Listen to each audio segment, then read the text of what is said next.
And I've quite often gone back to people who've made an argument that I suspect is right and would be good news for me if it was right, because it confirms one of my other beliefs in the world. But I've gone back and said, look, I'm sorry, you're not persuading me. You know, your evidence is not good enough. And I try and raise a higher hurdle for things that I know I'm going to be happy if they're true than things that I think are wrong. Man, in other words, I try and fight my own confirmation bias. The only way really to fight confirmation bias in the world, and science is riddled with confirmation bias, and there's nothing wrong with that. It's just the way human beings are. They look for things that confirm their view, not for things that disprove their view. The only real way to fight that is to have a red team and a blue team, to have people allowed to disagree, because then Professor A points out that Professor B is talking nonsense, and they have a good old argument, and the rest of us decide who's right and who's wrong. But if you say, no, Professor A and Professor B must agree on everything, must be on the same team, and we must all agree what the truth is, then I'm sorry, you're not inventing a science, you're inventing a religion. I 100%, I think you're dead on with that. What do you think about, and this is a little edgy, but what do you think about the peer review process? People are now calling that into question once hydrochloroquine was, seen to be a miracle drug, now not seen to be, and it's throwing everything up in the air. What do you think about the peer review process? Well, I think the peer review process has been irredeemably corrupted and spoiled for some time now. I've watched it.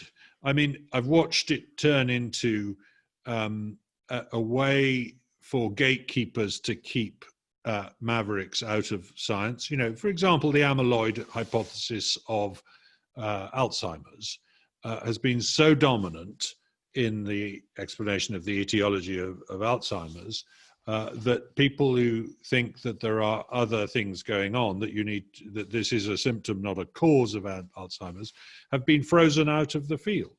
And there are plenty of examples of that. So there's a gatekeeper effect from peer review. There's a you scratch my back, I scratch your back effect, whereby chums give each other's papers good or bad reviews, depending on whether they're chums or enemies.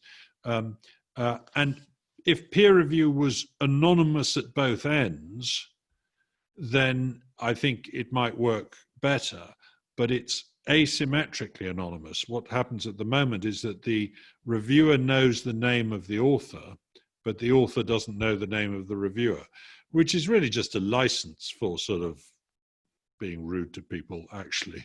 So I do think it's hugely problematic the way peer review has become an issue. And also, it's very slow. So if, during this last few months, we have wanted to know every last thing about this virus as soon as it's available.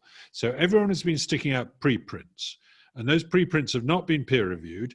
And all of us have gone online and looked at them and said, actually, peer reviewed or not, this is really good science. This data is very clear, it's very well presented, its methods sound convincing, etc., etc. Or the opposite, this paper's clearly rubbish, I'm not going to pay any attention. The true peer review is the world. It shouldn't be one or two people deciding whether a paper is good enough. You put it out there and the world decides whether it's good enough.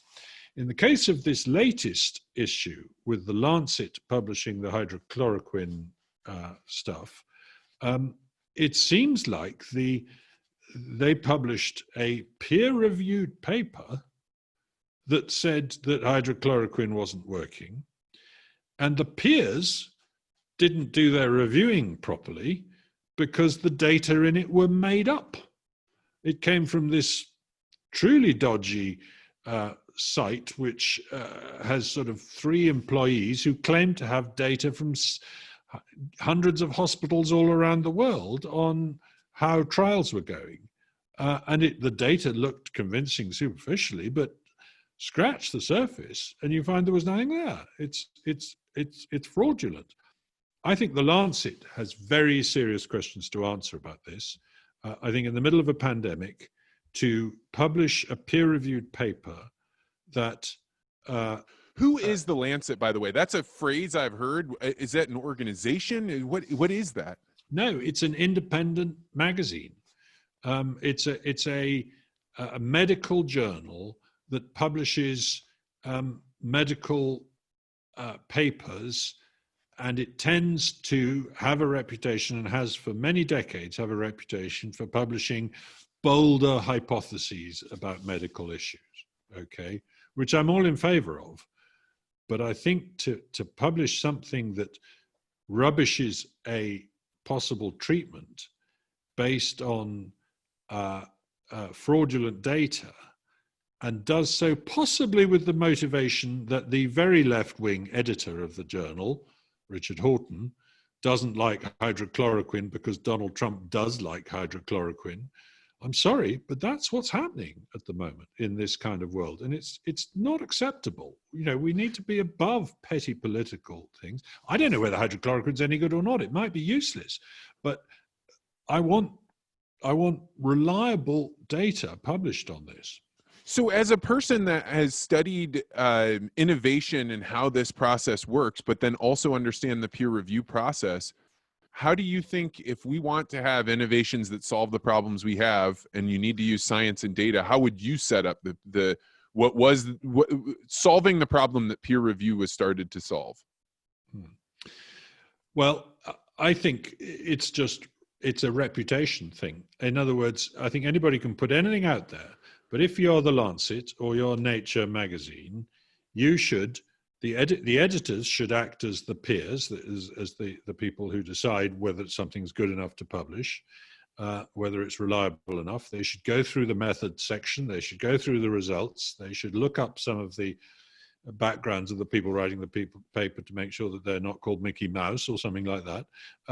And then they should publish it. And if the reading public says, you're publishing a lot of dross, I'm not going to buy your magazine anymore, that's the true peer review. It's the same with an innovation, you know, a technology. The true judges of whether a technology is any good are the public. Take Google Glass, for example, which was a wonderful, brilliant technology developed by Google X, their skunk works at Google, to enable you to, I can't remember what it did, but it kind of gave you a heads-up display inside your spectacles. Brilliant piece of technology, very clever, very ingenious. They thought it was going to catch on. They made it look sexy. Turned out people weren't prepared to buy it. And that's the true peer review. Have you used one of these, a VR headset? Occasionally, but not, I mean, experimentally, but not much, actually. In the last 6 months, I mean, it was expensive. It was $500 or something like that. But this is a world-changing, shocking innovation, technology, integration.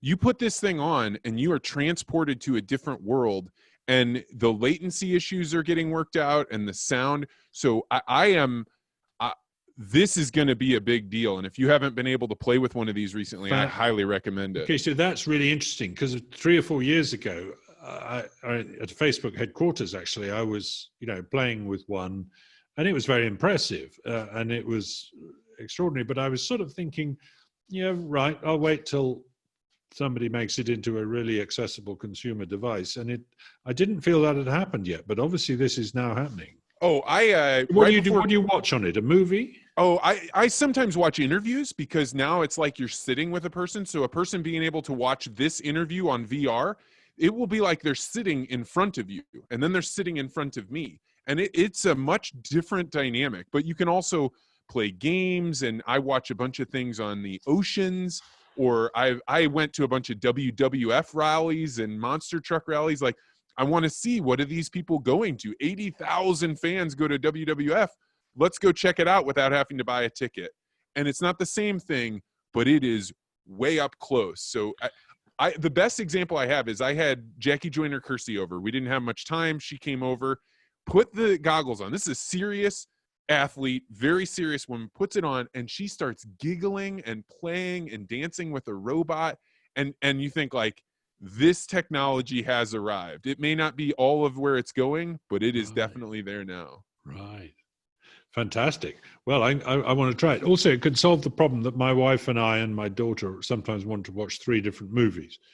So we could all sit on the sofa watching our own movie. Yeah, that's very Black Mirror.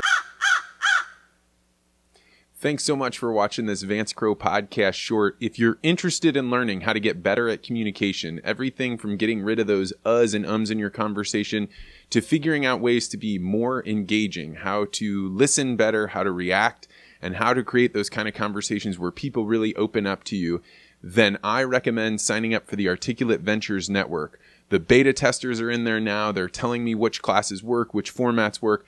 But in 2 weeks, I'm going to be opening it up to podcast listeners. So if you'd like to be on that list, send me an email to vance@vancecrowe.com and we'll get you on the list so you can join the network when we get it started in just 2 weeks. Thanks so much.